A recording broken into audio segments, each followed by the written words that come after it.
आपके इस यूटी का ये जो पहला फिजिक्स जो पोर्शन है, क्वेश्चन नंबर 10 to 14, इसमें जो आपको दिया गया है 1, 1, 2, 3, 3, हालांकि शायद मुझे लगता है कि 2 नंबर वाले तो आएंगे नहीं पेपर में, बट कोई बात नहीं, ये 10 का बनाना था तो इस तरह बनाया 1, 1, 2, 3, 3। Question number 1, a freely suspended bar magnet on earth points approximately along the geographical north south direction, which end of the magnet will point towards north। क्या ये एनसीईआरटी की स्टार्टिंग लाइंस नहीं थी? क्या हमने एनसीईआरटी की स्टार्टिंग लाइंस में पढ़ लिया ये पॉइंट की भाई एक मैग्नेट को फ्रीली सस्पेंड करते हो तो कौन सा एंड नॉर्थ की तरफ जाता है? कौन सा एंड जाता है बताएंगे? नॉर्थ ही जाता है। अगर कोई बच्चा ये ना पढ़ के जाए तो आधी बार मोर देन 50% वो गलत ही टिक करके आ जाते हैं और वो साउथ टिक कर देते हैं, बिकॉज वो देखते हैं कि अपोजिट पोल अट्रैक्ट, और इसके अकॉर्डिंग वो अपना आंसर लगाते हैं। भाई मैं उम्मीद करूं कि सभी बच्चों ने सही किया होगा, ये नॉर्थ ही आएगा।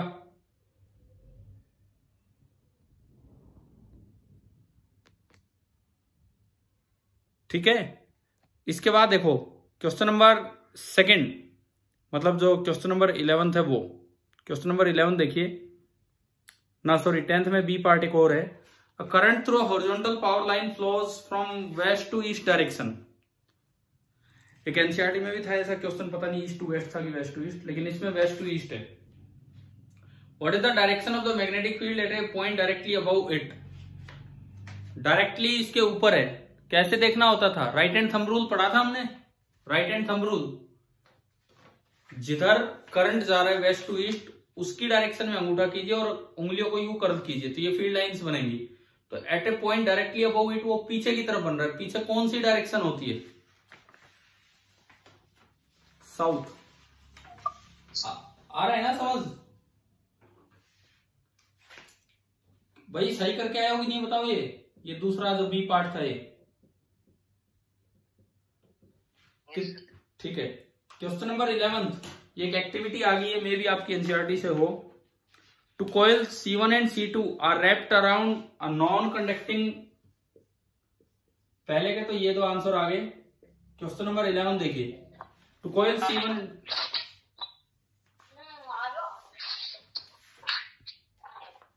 देखिए ये आपकी एक कोर दे रखी है, एक कॉमन कोर, इसके ऊपर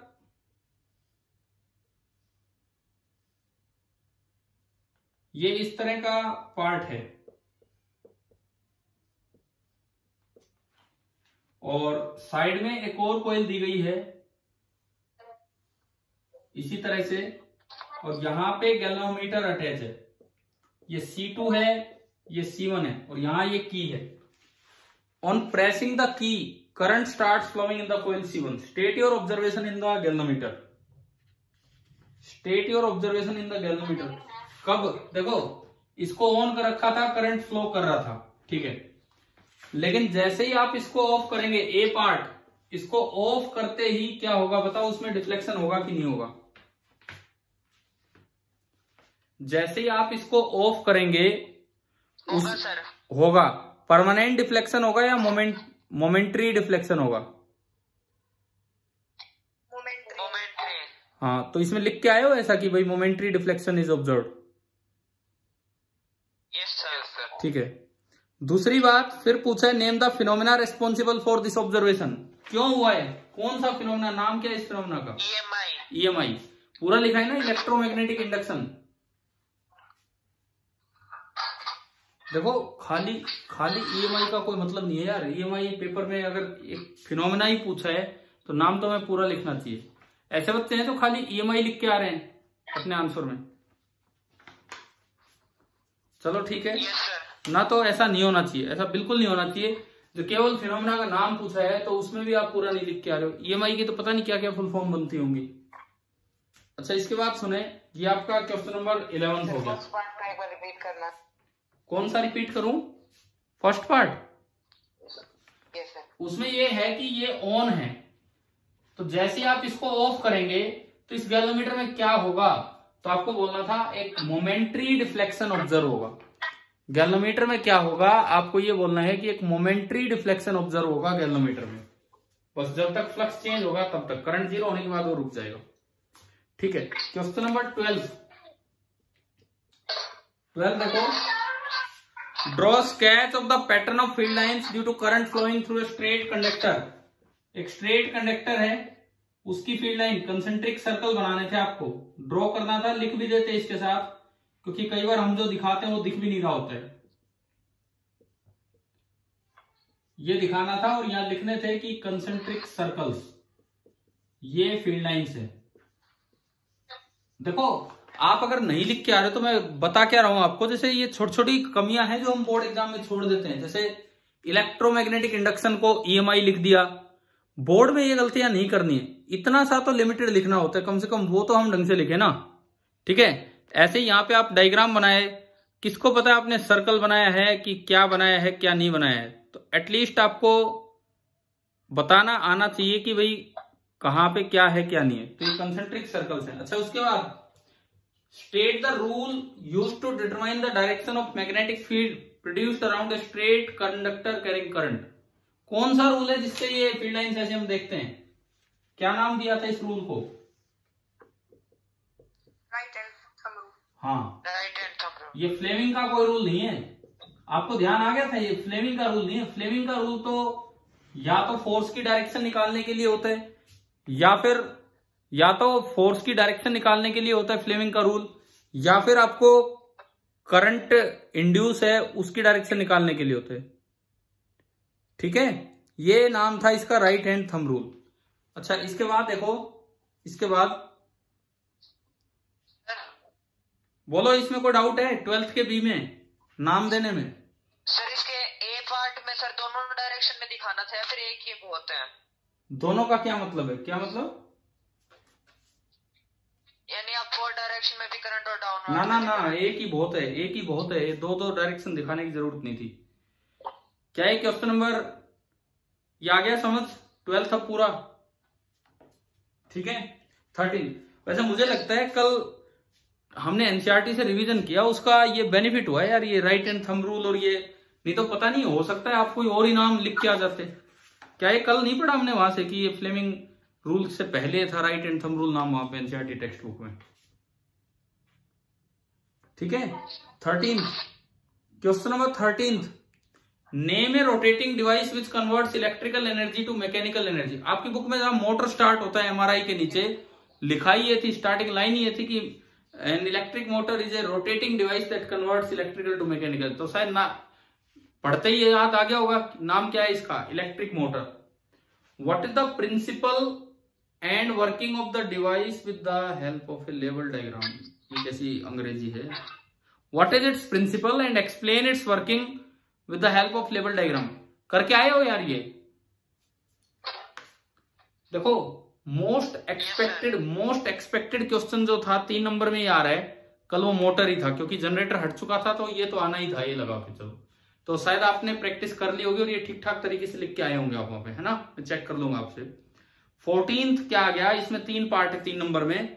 ए, mention the factors on which the direction of force experienced by a current carrying conductor placed in a magnetic field depend. Magnitude नहीं, डायरेक्शन। डायरेक्शन किन पे डिपेंड करती है ये पूछा इन्होंने। हाँ, एक तो ठीक है, एक तो डायरेक्शन ऑफ मैग्नेटिक फील्ड। आपको बोलना था कि भाई रिलेटिव ओरिएंटेशन क्या है। रिलेटिव ओरिएंट मतलब चलो आप कैसे भी लिखो कोई बात नहीं, लेकिन ये भी एक आंसर था कि it depends on the relative orientation of current and magnetic field. उनकी क्या ओरिएंटेशन है उसी पे ये डिपेंड कर रही होती है। ठीक है, इसके बाद देखो आगे, फर्स्ट पार्ट ये हो गया है।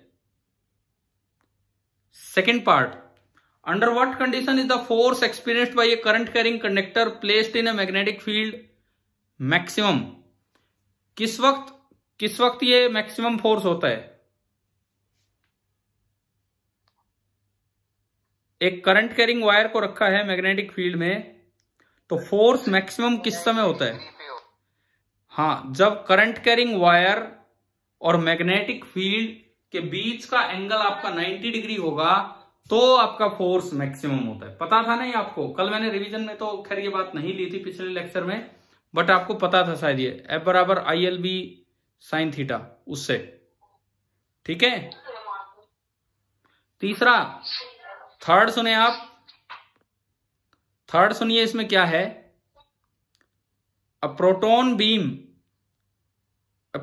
Beam is moving along the direction of a magnetic field. Proton beam is moving along the direction of magnetic field. तो बताओ V और B के बीच का एंगल कितना है? 0 डिग्री। तो what force is acting on the proton beam? तो proton beam पे फोर्स कितना लगेगा? 0, क्योंकि साइन 0 आपका होता है 0। एक्चुअली पेपर आसान है, पेपर आसान ही आते हैं ये वाले। फर्क ये हो जाएगा बस थोड़ा सा कि आप कितना ठीक ठाक तरीके से लिख के आते हैं। जैसे मोटर है तो मोटर वाला क्वेश्चन आए तो आपने कितना ढंग से उसे प्रेजेंट किया है वहां पे।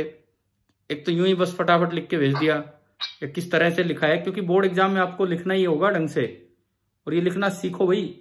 मैंने एक दिन पहले भी आपको बताया था, दोबारा बताता हूं।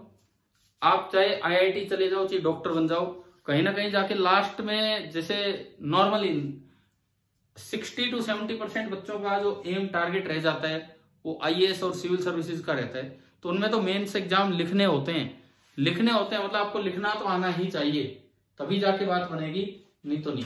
ठीक है, ऑब्जेक्टिव से ज्यादा इंपॉर्टेंट सब्जेक्टिव पेपर हैं, और ये बात आप ध्यान रखो 10th के लिए भी और वैसे भी। अच्छा, अब मैं आपका जो ऑब्जेक्टिव पेपर था वो वाला सेट वाला, मैंने जस्ट अभी उस पर एक नजर डाली थी क्या है क्या नहीं। तो उनमें जो बाकी तो ठीक है, सभी उसी तरह के क्वेश्चन थे। एक मूनवॉक वाला क्वेश्चन है था, उसमें एक सवाल बताओ, आपने देखा था कि मूनवॉक वाला कि नहीं?